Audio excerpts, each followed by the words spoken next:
सोमवार के दिन तू मेरे मंदिर के दरवाजे पर चौखट पर बैठ जाना, और दूसरा प्रतिदिन शाम के समय पर तू बेलपत्री के पेड़ के नीचे बैठ जाना। जो तेरी बेल वृक्ष के नीचे सेवा करने आए, जो शंकर जी के मंदिर में सोमवार को जल चढ़ाने आए, उसका जो पात्र जल चढ़ाकर जब वो घर लेकर जाए, उसके पीछे पीछे, पात्र के पीछे पीछे तू जाना, और उसके घर में लक्ष्मी का भंडार भरकर आए। लक्ष्मी बेलपत्र के वृक्ष के नीचे तू विराजमान हो जा। उस बेलपत्र के वृक्ष के नीचे जो बुआरी लगाए, सेवा करे, चाकरी करे, एक बेटी को जैसे बड़ा करते हैं वैसे बेलपत्री के वृक्ष को जो बड़ा करे, बेलपत्री के वृक्ष का जो पालन करे, पोषण करे, उसकी संभाल करे, उस बेलपत्री के वृक्ष को जैसे जैसे वो उन्नति करे, वैसे वैसे उसके घर में समृद्धि बढ़ते जाए। उस जिसका खुद का मकान नहीं हो, खुद का मकान नहीं हो, किराए के मकान में रहते रहते जिंदगी बीत रही हो, खुद का नहीं, और बहुत दुख का जीवन चल रहा हो, बहुत कष्ट का जीवन, बहुत अपना खुद का कोई मकान नहीं, मान लो प्लाट है पर मकान बन नहीं रहा, या कोई प्रॉपर्टी अपनी नहीं बन रही, तो हम इस व्यासपीठ से कहना चाहेंगे कि एक प्रयोग अवश्य करिएगा, एक प्रयोग अवश्य। अपने आसपास के 5-6 बेलपत्र के वृक्ष देख लीजिए, अपने आसपास के नजदीक के 5-6 बेलपत्र के बड़े बड़े वृक्ष देख लो, या छोटे वृक्ष देख लो। उन 5-6 वृक्ष को धीरे धीरे उनकी सेवा करना प्रारंभ करो, उन वृक्षों को बड़ा करना प्रारंभ करो, उन वृक्ष के नीचे सफाई करना प्रारंभ करो, उन वृक्ष को जल देना प्रारंभ करो, उन वृक्ष को आप खाद देना प्रारंभ करो, उन वृक्ष की सेवा संभाल करना प्रारंभ कर दो, उस वृक्ष के नीचे बुआरी काटना प्रारंभ कर दो, झाड़ू लगाना प्रारंभ कर दो, उस वृक्ष के नीचे सफाई करना प्रारंभ कर दो। उस बेलपत्री के 5-6-7 वृक्ष को आप गोद ले लो। गोद लेना मतलब मैं इसकी सेवा करूंगा, मैं इसमें जल दूंगा, मैं इसके खाद दूंगा, मैं इसकी सेवा करूंगा, कुछ मत करो, बस केवल इस शरीर से उस बेलपत्र के वृक्ष की सेवा करना रोज प्रारंभ कर दो। 6 महीना इंतजार करना और 6 महीना लगातार सेवा करना, 7वां महीना आपका और हमारा, और बताना कि भोलेनाथ ने प्रॉपर्टी दिलाई कि नहीं दिलाई और आगे बढ़ाया।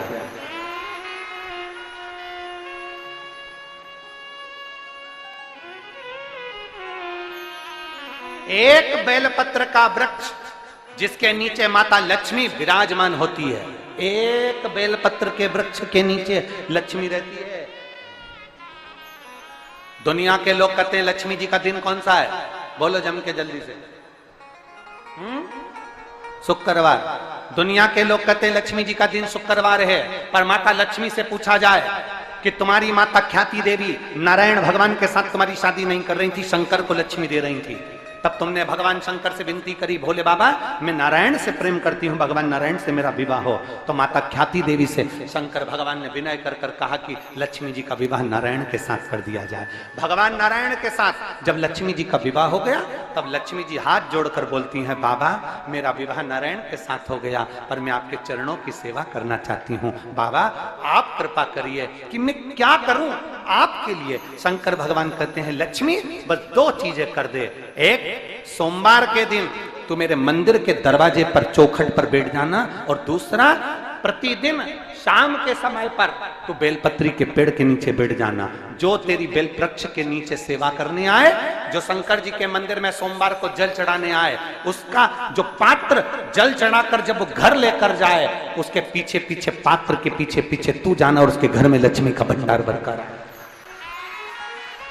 लक्ष्मी बेलपत्र के वृक्ष के नीचे तू विराजमान हो जा। उस बेलपत्र के वृक्ष के नीचे जो बुआरी लगाए, सेवा करे, चाकरी करे, एक बेटी को जैसे बड़ा करते हैं वैसे बेलपत्री के वृक्ष को जो बड़ा करे, बेलपत्री के वृक्ष का जो पालन करे, पोषण करे, उसकी संभाल करे, उस बेलपत्री के वृक्ष को जैसे जैसे वो उन्नति करे, वैसे वैसे उसके घर में समृद्धि बढ़ते जाए, उसके घर में वैभव बढ़ते जाए। ये शंकर भगवान माता लक्ष्मी से करे, भगवान शिव माता लक्ष्मी से करे। तो भस्म, अगर शिव के मंदिर में भस्म मिल जाए, शंकर पर चढ़ी हुई भस्म अगर मिल जाए तो, और अगर भस्म ना मिले ना, तो शंकर के जो शंकर भगवान का जो शिवलिंग है, शिवलिंग के आसपास में जो जलाधारी है, यहाँ अगर भस्म ना मिले तो इस जलाधारी पर अपना हाथ स्पर्श कर कर अपने तन पर उसको लगाकर जरूर आओ। भस्म एक शंकर पर चढ़ा हुआ जल, दूसरे नंबर पर है शंकर पर चढ़ी हुई भस्म। ये दो स्पर्श जरूर, स्पर्श। एक भस्म का एक बड़ा सुंदर चरित्र आता है। दूसरा, जिस भूमि पर बैठकर कथा सुनो उसकी रज को अपने मस्तक पर थोड़ा सा लगाकर अवश्य जाओ, तो जीवन का एक आनंद है। और शंकर के मंदिर में जाओ तो दो चीजें अवश्य लेकर आओ। पहला, शंकर जी पे चढ़ा हुआ, जम के बोलो, जल अवश्य लेकर आओ। क्योंकि जब तुम जल लेकर आते हो, पात्र लेकर आते हो, तो मेरा महादेव लक्ष्मी जी को तुम्हारे पीछे पीछे तुम्हारे घर तक भेज देगा। चढ़ी हुई बेलपत्र मत खाओ, लोग कहेंगे शंकर पर चढ़ा हुआ ये मत खाओ। हम इस व्यासपीठ से निवेदन करना चाहेंगे कि आप अगर दिल रखकर अपने बाबा से कहोगे ना, तो बाबा पर चढ़ा हुआ जो जल है ना, वो जल साधारण नहीं रहता। मेरा भोलेनाथ जब दुनिया को अमृत देता है तो तुमको भी अमृत दे देता है। दो चीजें कभी मत छोड़ो। अगर मंदिर में गए हो तो दो चीजें कभी मत छोड़ो। कथा में गए हो तो दो चीजें कभी मत छोड़ो। एक, कथा श्रवण करना। दूसरा, जहां कथा बैठकर सुनते हैं वहां की रज को अपने मस्तक पर लगाना। कथा सुनने के बाद आप यहां से जाओ, भले दरी बिछी है, आसन बिछा है, कारपेट बिछा है, उस पर अपना हाथ फेर कर उस रज को अपने मस्तक पर जरूर लगाओ। क्योंकि शिव पुराण में, भागवत पुराण में, स्कंद पुराण में, कुर्म पुराण में, नर्मदा पुराण में, लिंग पुराण में, नारद पुराण में, ब्रह्म वैवर्त पुराण में, जितनी भी पुराणे हैं, सब पुराणों में लिखा है कि जिस स्थान पर बैठकर हम भगवान की कथा को सुनते हैं, उनको याद करते हैं, जितनी देर हम उनको याद करते हैं उतनी देर वो परमात्मा उस स्थान पर बैठा हुआ रहता है। हाथ रखकर बोलना, शंकर भगवान से तुम्हारा रिश्ता कौन सा? शिव जी से आपका कौन सा रिश्ता?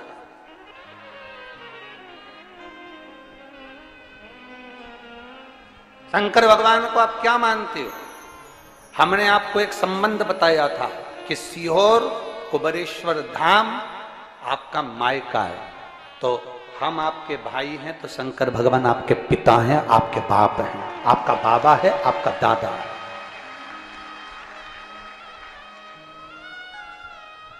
अब आपसे हम प्रश्न करें, उत्तर मेरी कुरुत की बहनें भी देंगी और मेरे जीजा उन भी देंगे, और मेरी बेटियां और मेरे बेटे देंगे। आपसे प्रश्न करें, अगर बेटी को दुख होगा तो क्या वो अपने बाप से नहीं कहेगी? बोलो तो जम के। बेटी को तकलीफ है, वो अपने बाप से ना कहेगी। बेटे को तकलीफ है तो वो अपने पिता से, अपनी मां से नहीं कहेगा, मम्मी मुझे ये तकलीफ है, पापा मुझे ये दुख है, मां मुझे ये तकलीफ है, पिताजी मुझे ये कष्ट है। क्या वो अपने माँ बाप से नहीं कहेंगे? क्या वो अपने माँ बाप से विनय नहीं करेंगे? और माँ, पिता, फिर उसके करीब में, उसके नजदीक में जो भी होता है वो माँ बाप निकाल कर उसको दे देते हैं, माता पिता उसको दे देते हैं। माता लोग कहते हैं कि शंकर जी पे चढ़ा हुआ जल मत पियो, लोग कह देते हैं शंकर जी पे चढ़ी हुई बेलपत्र मत खाओ। कोई इस बहन से पूछे, सुनीता सोनी से, कि शंकर पर चढ़े हुए जल से उसकी गांठ जो डबल से उसके शरीर में आ गई थी वो समाप्त हो गई, तो जरा विश्वास करिएगा कि एक बेटी अपने माँ बाप से ही तो कहेगी, और बाप के पास में जो होगा वही तो अपनी बेटी को देगा दुख को मिटाने के लिए। तो मेरे शंकर भगवान के पास तो उसका चढ़ा हुआ जल है। दूसरा, जिस भूमि पर बैठकर कथा सुनो उसकी रज को अपने मस्तक पर थोड़ा सा लगाकर अवश्य जाओ, तो जीवन का एक आनंद है। और शंकर के मंदिर में जाओ तो दो चीजें अवश्य लेकर आओ। पहला, शंकर जी पे चढ़ा हुआ जम के बोलो, जल अवश्य लेकर आओ, क्योंकि जब तुम जल लेकर आते हो, पात्र लेकर आते हो, तो मेरा महादेव लक्ष्मी जी को तुम्हारे पीछे पीछे तुम्हारे घर तक भेज देगा। दो चीजें लेकर अवश्य आओ, और शिव पुराण में जाओ तो दो चीजें लेकर अवश्य जाओ। पहले नंबर पर शंकर की कथा और अपने अंदर विश्वास कि मेरे महादेव की मैंने कथा सुनी है, अब मैं भटकूंगी नहीं। सारी दुनिया में मैंने ठोकर खा ली, अब कहीं ठोकर नहीं खाऊंगी, अब तो दरवाजे पर महादेव के जाऊंगी, बाकी की कह। दूसरा, कथा में बैठी हूं बाबा के इस रज को, ये रज नहीं है, ये धूल नहीं है, ये मेरे बाबा के कैलाश 12 ज्योतिर्लिंग का चंदन है, इसको मस्तक चढ़ाऊंगे अपने हृदय से। लाते हो आप लोग? हाथ उठाओ जरा, रख लो, बहुत बढ़िया, प्रणाम आपको सभी को, नमन। 2 बूंद जल लेकर आओ, पगला नहीं पियो तो उस जल को अपने घर में छींट दो।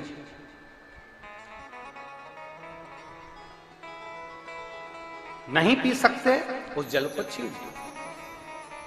सारे घर के लोग नहीं पी रहे, उस जल को मटके में डाल दो, हंडे में डाल दो। 2 बूंद जल हंडे में डाला, सब पी गई। आपको अलग अलग किसी को देने की जरूरत नहीं पड़ी, किसी को नहीं। हंडे में डाल दो, मटके में डाल दो, सब उस पानी को पीना रात।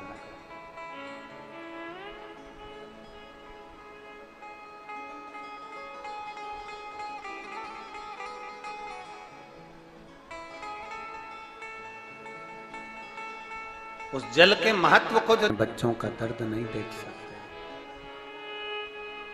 जब माता पिता अपने बच्चों का दर्द नहीं देख सकते, तो देव अधिदेव महादेव तुम्हारा दर्द कैसे देखेंगे? वो भी तो काटेंगे तुमको, वो भी तो कष्ट मिटाएंगे। 2 चीजें कथा में जाकर ले। एक, जहां जगह मिल जाए वहां बैठकर कथा सुनो। धूप लगे, पंडालों की इतनी व्यवस्था नहीं हो पाती है, पंडाल लगाने वाले, टेंट लगाने वाले टेंट लगा लगा के थक जाते हैं, तो अपने साथ एक छाता लेकर चलो। 2 पानी की जम के बोलो जरा, बोतल, बिछाने की दरी अपने साथ लेकर चलो। लोगों ने उमा महेश की कथा अपने जीवन में धारण करी कि नहीं करी वो हमको नहीं स्मरण है, पर एक बात का स्मरण करिएगा, ये जो कथा चल रही है ये गौरी शंकर चल रही है। इसके बाद में जो अमलेश्वर में कथा है वो कौन सी है? समर्पण शिव महापुराण कथा। उस